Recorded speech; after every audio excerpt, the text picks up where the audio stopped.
Welcome to another episode of Healthcare Connections podcast, powered by Healthcare Compliance Pros. I am your host, Jeremy Winn.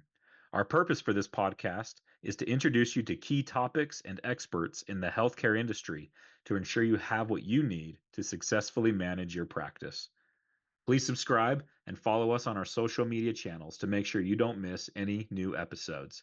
If you have recommendations for guests or topics for this podcast, email me at jwin@hcp.md.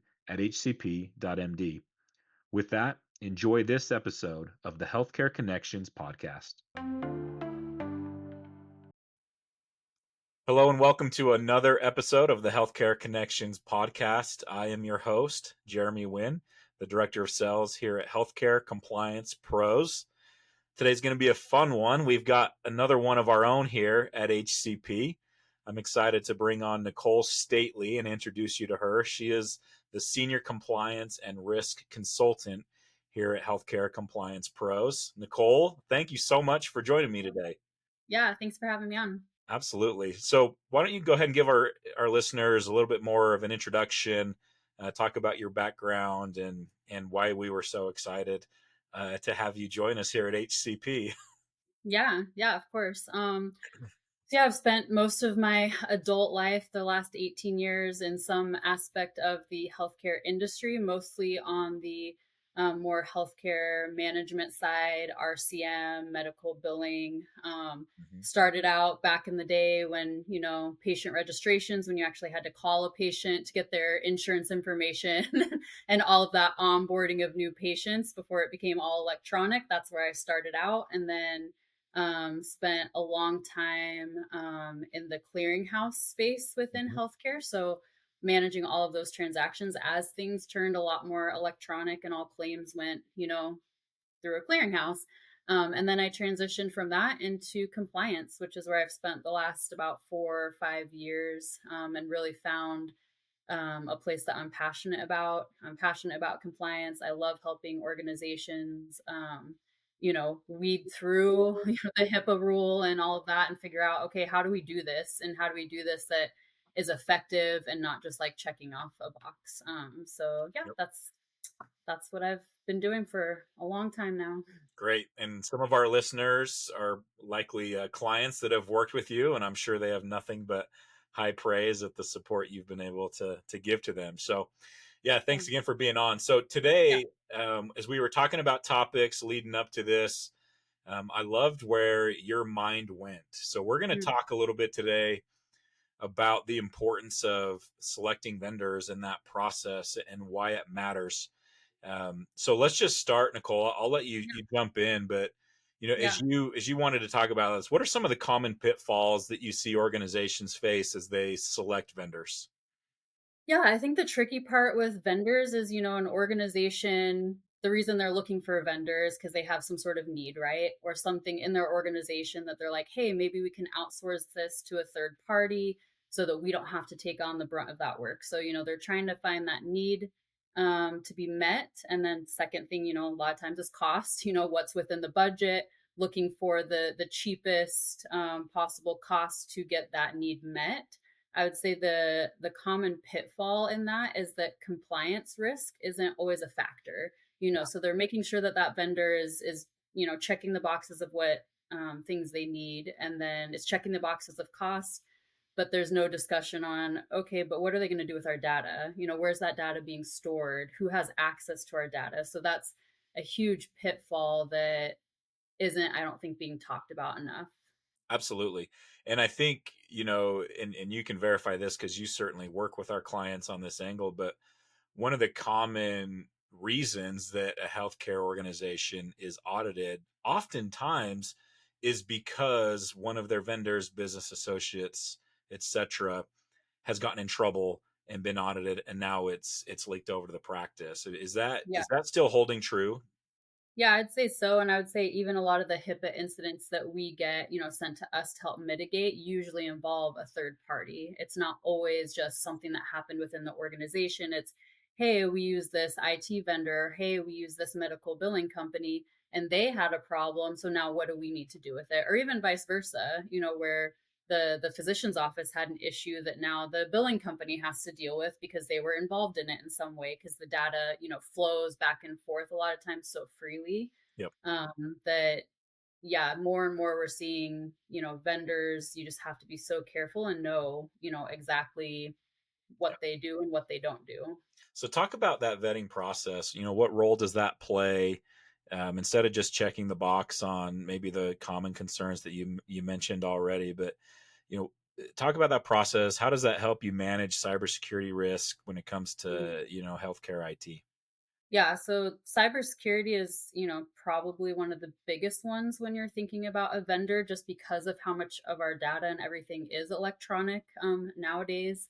Cybersecurity is not just picking on healthcare organizations, but healthcare organizations have a higher risk just because of the type of data, that they have. So because they have that EPHI, that protected health information, um, any healthcare organization is automatically has a cyber security IT risk. And then once you add in vendors, you think about, okay, well, now I have to help keep track of, okay, what does this vendor do with their Yeah. cybersecurity? And then what if they have subcontractors? What are they doing with cybersecurity? Do they have cybersecurity liability insurance? Do they have any sort of security measures in place to protect the data that we are now sharing with them? And the cybersecurity crime is just like, I mean, through the roof. I don't think you can go like on any news source Yeah. without in any given day without having a new, security breach of some sort. Absolutely. So it's very prevalent. And especially in healthcare, the most valuable data is human data, right? It's Yep. that PHI that we're trying to protect so heavily. And so healthcare, as we know, is one of the most heavily targeted Hmm. sectors when it comes to these bad actors that are trying to break in and get into the systems. So, For so sure. talk about some of the, we there's been some big headline makers when it comes to cybersecurity incidents that have happened recently in healthcare. Maybe talk Hmm. about how that's continued to highlight a huge need to do some better vendor vetting. Yeah, I mean, obviously, I think the biggest one, in the last 24 months, well, I guess now we're approaching on 2 years, is Change Healthcare that happened last year. So, that one was huge because they really were a vendor for a lot of people. They were a covered entity in some aspects, but for a lot of physicians, that was a vendor that they relied on. They relied on them to keep their data safe. They were hoping that they would do it, and you would hope a big organization like that you wouldn't necessarily have to vet them. But this is where it begs the question, like, okay, but did anyone ask any questions? Did anyone Yeah. ask what their data backup plans are, what they encrypt, what they don't encrypt? So, not to always focus on big organizations, because I do Yeah. think that is one of the other pitfalls, is that cyber criminals are going after every type of organization, big, small, business associate, covered entity. They If you have the data, they want it. They don't care what you do, Yeah. what your job role is. They're going to try to find a way in. And so I think seeing these big news stories like Change Healthcare, I think just reminds us that, okay, the risk is high and it's very costly. And so it's worth it to do the vetting up front and to know what the parameters and boundaries are that you're going to have your vendors in, um, to hopefully, avoid a huge breach would be, something that you're trying to avoid for sure. Yeah. And the business associates are very attractive because they're tied into multiple healthcare organizations. So when you think about the time from a bad actor, if they get into one organization, right, they're happy about that. They get into a business associate that's in dozens of organizations and now they can Right. access that. It's Yep. just better for them as well. And then I loved your point on, you know, not just assuming because there's an entity that's large and many people use them. That's never a defense if you get in trouble, right? The Yep. OIG, whoever comes after and audits you, they're not going to accept. Well, I use them because everybody else does. Right. That's not a defense. You need to do your own vetting and don't just assume because many people, many of your peers, many others use a certain vendor everybody Hmm. that it's going to be okay because everybody uses them. Yep. I see that one actually a lot with other vendors that maybe wouldn't think about to vet, but do you use like a eFax, where it's a cloud-based platform? Have you vetted that eFax vendor? And a lot of times I hear like, oh, well, I know a bunch of physicians or a bunch of organizations that use this. I'm like, okay, cool. Like, but did you vet them? Did you, just because everyone's using them doesn't mean they're HIPAA compliant. It doesn't mean that they are thinking about those rules at all. So yeah, that's a very good point is yeah, you can't just go off of because everybody uses them. And you really have to think any vendor that touches PHI, whether they are just passing it through, whether they are storing it for you, whether they are sending it or receiving it for you, if they have any glimpse into PHI, you should be vetting them. Yep. So even if it's not an obvious vendor like an RCM company or an IT vendor where they're getting all this information, if you have a voicemail service that patients can leave a voicemail, okay, where are they storing that voicemail? Are they transcribing it and then emailing it to you, which happens a lot?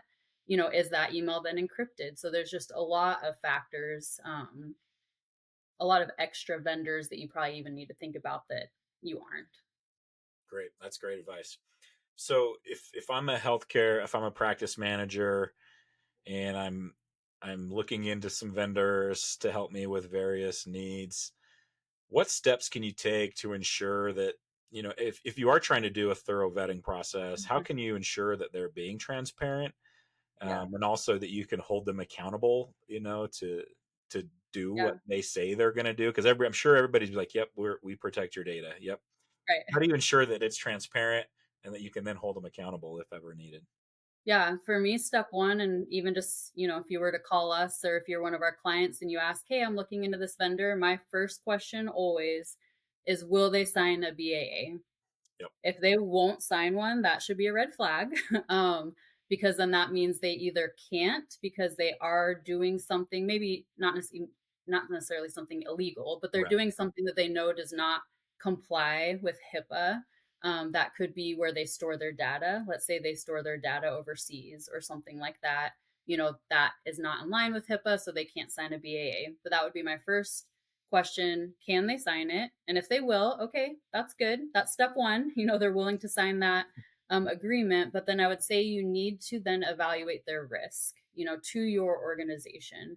And then kind of build from that some sort of vetting questions.